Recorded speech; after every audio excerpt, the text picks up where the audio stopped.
Beneath the ancient Baobab tree, a circle of villagers gather in uneasy silence. Their eyes dart toward the woman at the center, her hands moving swiftly as she ties dried herbs into a protective charm. The air feels heavy, as if the tree itself holds its breath. A child murmurs a question, hushed immediately by a worried mother. Whispers ripple through the crowd. They say the shadows took another child last night. Under the new moon, they always come closer. The tree's branches sway, though no wind touches the earth. The woman finishes her charm and holds it high. Her voice rings clear, steady. This will hold them back for now, but we need more than charms to end this. Before anyone can respond, an elder steps forward. His gait is slow, his voice heavy with urgency. You must come with me. It's time. He leads her away from the crowd, his cane tapping against the earth in a steady rhythm. Once out of earshot, his voice lowers, but its weight deepens. A union of the living and the dead will bring darkness to us all. The prophecy ties it to your bloodline. If you do not act, it may be too late. Her eyes narrow, defiance flaring in her tone. Our ancestors' mistakes do not define me. I will not let them. The elder's response is soft, almost inaudible. Sometimes, we inherit their debts whether we wish to or not. As the elder fades into the shadows, a new figure steps into the faint light of the clearing. His form is cloaked, his voice deep and echoing as if carried from another world. I bring news of the curse you seek to break. The villagers, drawn by his presence, step back instinctively. His aura sends a chill through the crowd. Who are you? Who sent you, and why do you come at night? The stranger's voice is calm, unshaken. The answers you seek are tied to a curse of blood. Your ancestors bound themselves to darkness, and now it feeds on your people. Murmurs of fear spread through the villagers. Can we trust him? Why does he come when the shadows grow strongest? The elder speaks again, his tone cryptic. Not all who claim wisdom speak truth, but wisdom often hides in unlikely places. The woman's eyes narrow as she watches the stranger's shadow move, just slightly out of sync with his body. Her distrust deepens. That night, she wakes suddenly. A sound, movement outside her hut. She rises silently, stepping into the moonlight. The shadows move unnaturally, slithering across the ground like living things. Her breath catches, but her voice is steady as she whispers to herself, I will face the darkness myself if I must. The next morning, the villagers gather again. Their fear is palpable, their whispers urgent. Adisa, what do we do? The shadows creep closer every night. Will the charms hold? Will we lose more children? The elder's final words echo in her mind.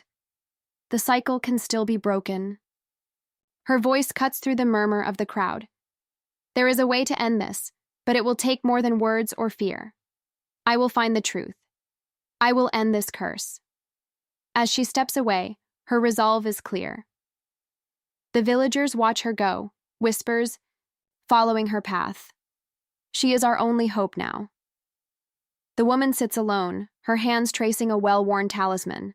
Her mind drifts to her childhood, the hut of the old seer shrouded in herbs and whispers. The seer's eyes, clouded with age yet piercing as the stars, held her gaze that day.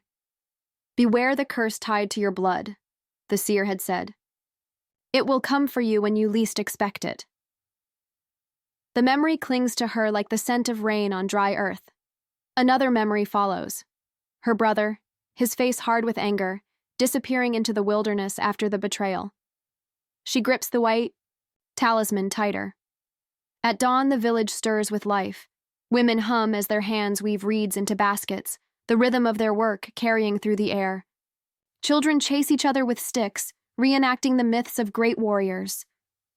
Laughter rises, only to fade into whispers when a shadow passes too close. They say the shadows took another child, someone murmurs. The men return from their hunt, their carved spears glinting in the early light. Their faces are weary, not from the chase, but from the weight of the stories carried on the wind. The woman stands at the market's edge, her eyes scanning the crowd. The man approaches her, his presence quiet yet commanding. His words are sharp, each one cutting deeper than the last. Only a union can break the curse. But at what cost? She narrows her eyes, her mistrust clear. Another voice cuts in, fiery and defiant. Enough riddles. If you know something, speak plainly. The exchange grows tense, the weight of unspoken truths hanging in the air. The man's gaze lingers, unreadable. Debates erupt among the villagers. Some call him a savior, sent to guide them. Others brand him a curse-bringer, his arrival a dark omen. The elder raises his hand, silencing the crowd. Caution, the elder says. Wisdom does not always come in a form we recognize. The woman stands apart, watching. Her instincts pull her in two directions: doubt and trust, fear and resolve. Later, a chill runs through her as she notices her shadow flicker, shifting unnaturally for just a moment. She freezes, her breath catching. Elsewhere, an elder hears a faint whisper from an empty hut. His face pales, his hands trembling as he stumbles back into the light. The man watches her, his gaze steady, as if measuring her resolve. She does not flinch. Under the fading light of dusk, she speaks to her closest ally. Her voice is steady, though her words betray her unease. I don't trust him. There's something he's not saying. The ally's response is immediate, fierce.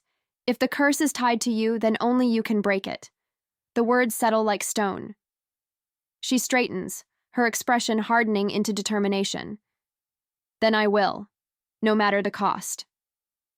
The story of Nyoka trickles from trembling lips. Elders whisper the name as if speaking it aloud would summon the curse itself. Her defiance of the spirit world became the seed of their torment. Adisa pieces together their words, fragments of a tale etched in fear. She promised her loyalty to the ghostly king, but broke her vow. She stole what was not hers. The spirits will never forgive. The curse will follow her blood, no matter how many generations pass. As the sun dips, the shadows grow restless.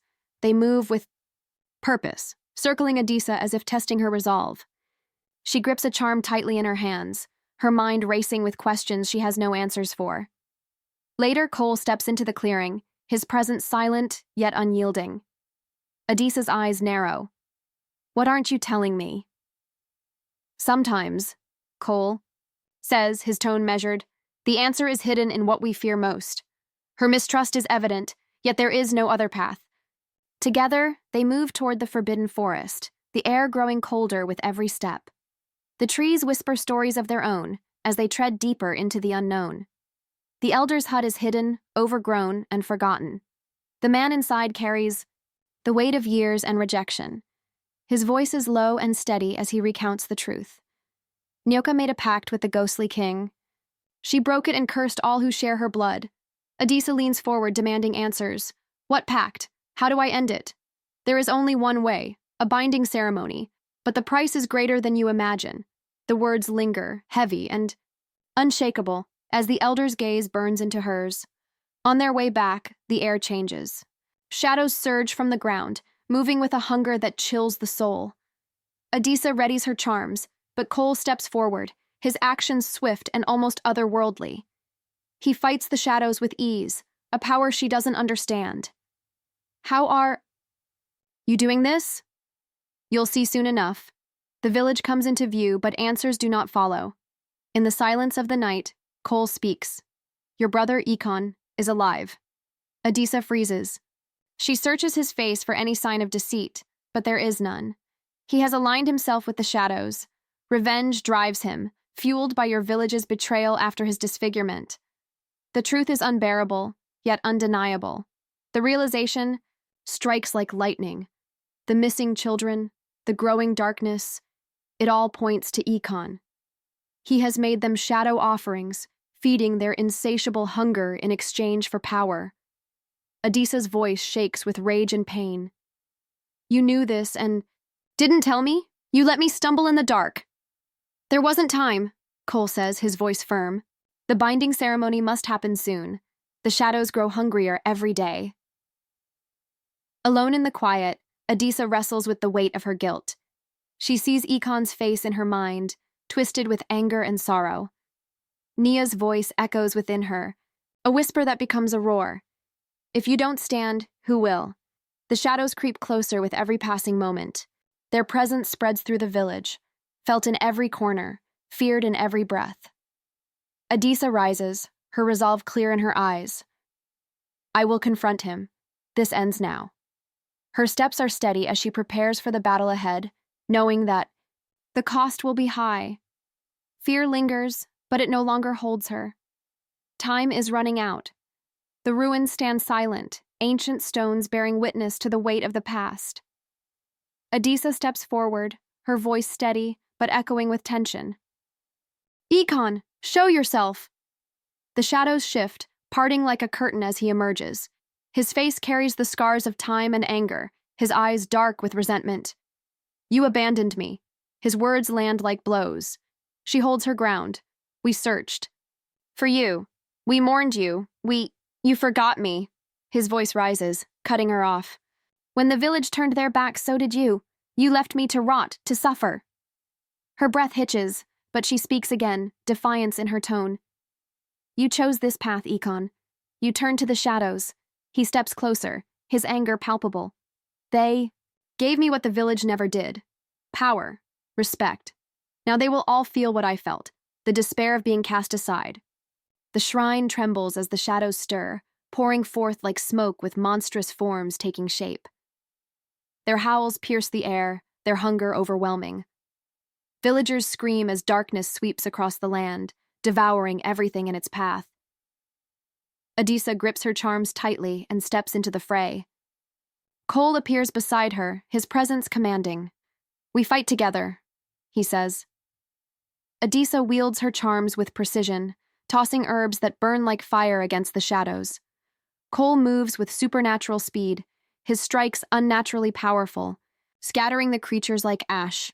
In the chaos, she shouts above the noise, What are you hiding, Kole? His movements falter, just for a moment. Not now. Her voice hardens. Now, or I stop fighting. The shadows press closer as he finally speaks, his voice heavy with sorrow. I am Nyoka's betrayed lover, bound to this curse. I thought, if I could end it, I'd be free. Her fury ignites. You've been using me? All of this was revenge? His tone shifts, regret filling his words. The sins of the past demand payment. But I didn't choose this, Adisa. None of us did. The shadows roar louder, their forms growing wilder, hungrier. They close in, leaving no escape. Kole turns to her, his voice urgent. There's no time. Marry me and seal the curse, or let them consume everything. Her heart pounds as she stares at him. You ask me to give up everything. He nods, his expression pained. The choice is yours. Her gaze shifts to the villagers cowering in fear, to the children clutching their mothers. The air grows colder as the shadows tighten their grip. Her decision is clear. If this is what it takes, I will do it. She steps forward, steady and unshaken. The binding ceremony begins, the air thick with ancient power. Energy crackles around her as the shadows screech and writhe, their strength draining into the ritual. Adisa glances back at her people one last time. Protect each other when I'm gone. Her voice carries the weight of finality. The villagers watch in silence as the light swallows her whole, leaving nothing but the faint glow of the shrine and the echoes of her sacrifice. Adisa's voice rises, steady and unwavering, as the final words of the binding ceremony leave her lips. Energy ripples through the air, carrying the weight of countless generations.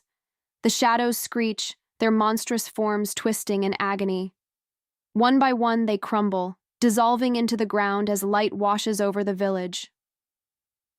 The Baobab tree glows faintly, its roots pulsing softly as though it draws strength from the newfound peace. The villagers watch in awe as the curse lifts, their terror replaced by a fragile hope.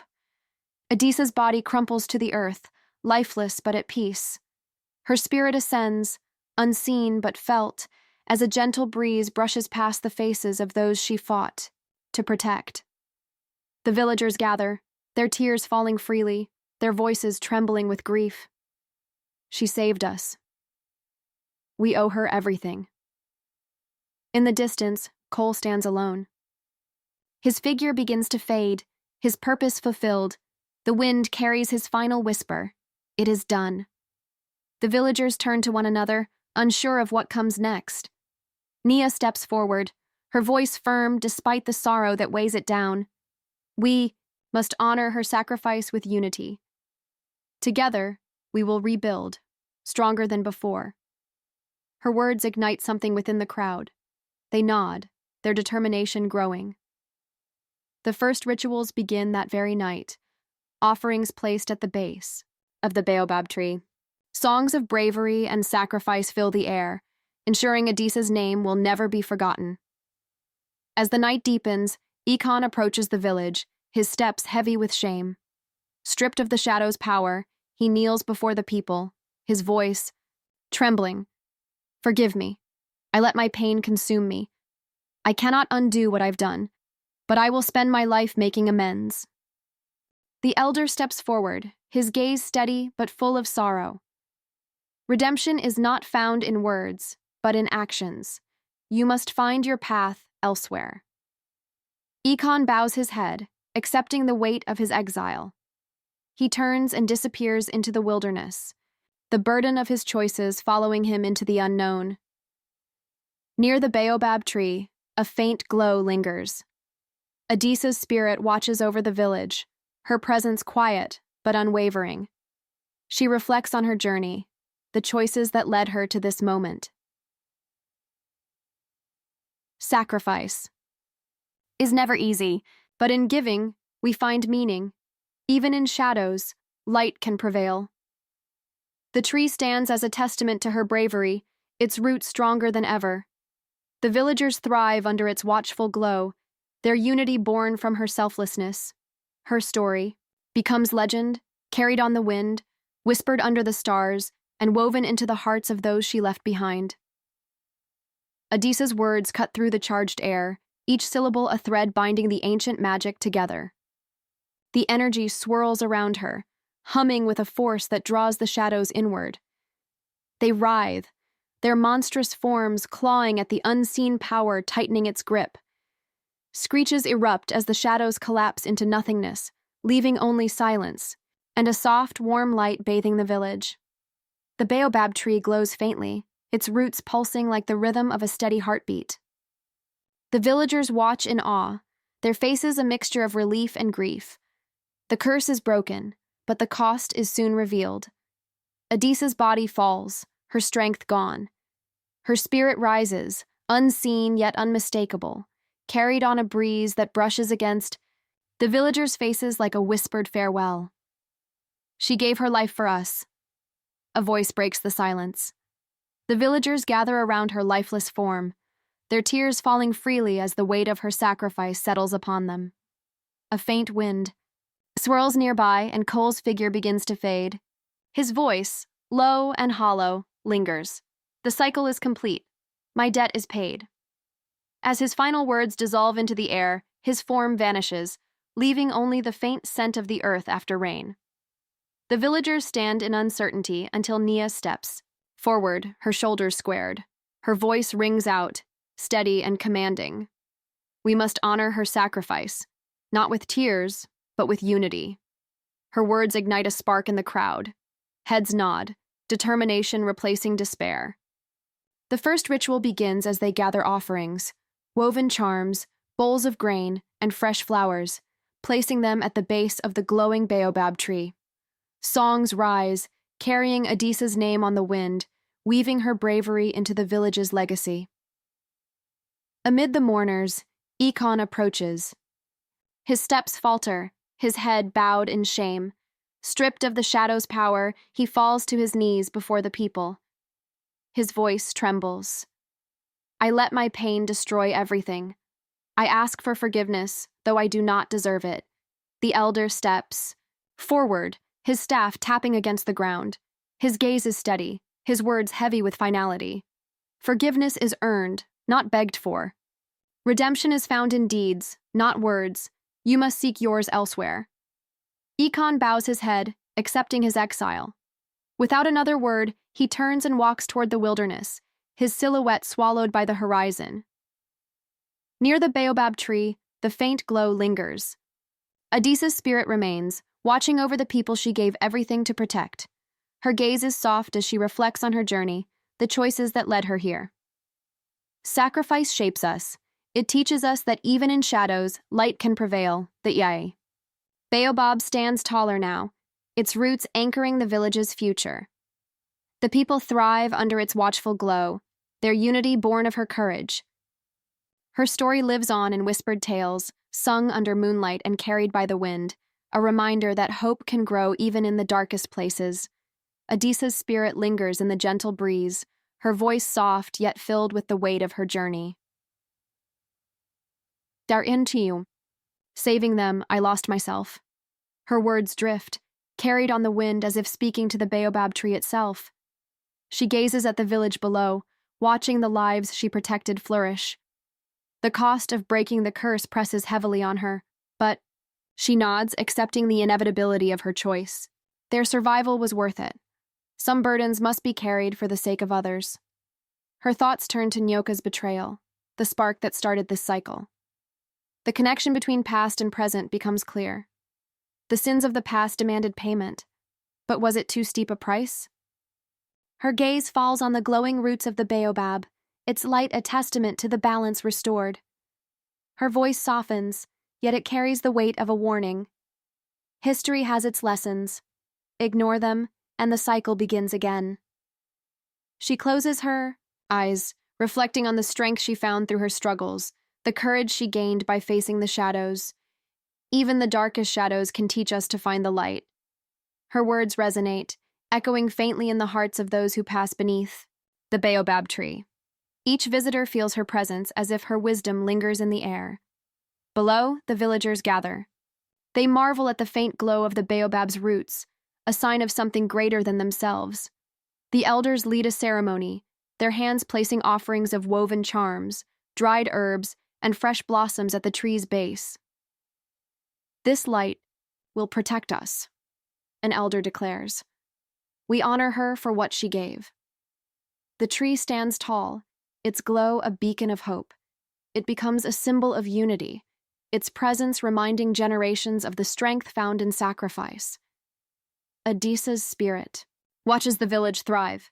Her gaze is wistful, her pride evident. The shadows I leave behind will guide them toward the light. Her final thought lingers as her spirit settles into the roots of the baobab, her essence entwined with its enduring strength. The village prospers, her story passed from elder to child. Beneath the glow of the baobab, courage is born anew, a reminder that even in the deepest darkness, light can prevail.